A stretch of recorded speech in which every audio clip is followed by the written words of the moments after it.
Kalau telat itu ini disuruh nyuci piring teman-teman waktu makan siang gitu. Oh, nggak boleh pakai jaket di sekolah. Soalnya nih biasanya kan anak-anak suka banget ya pakai jaket lucu-lucu, tapi di sekolah tuh nggak boleh. Kalau aku sih nggak boleh bawa botol plastik, dan itu bagus banget untuk mengurangi sampah plastik di Indonesia tentunya. Nah, dengan lewat program ini juga dapat mengurangi sampah plastik di area Santa Maria itu sendiri. Apa ya, nggak boleh pakai sandal mungkin? Kayak misalkan apa lagi mau istirahat tuh nggak boleh pakai sandal gitu.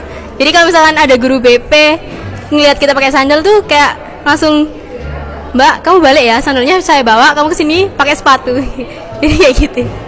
Peraturan unik yang ada di sekolah saya itu kita dikasih waktu jam telat itu mepet sekali, jam 6:30 pas lah.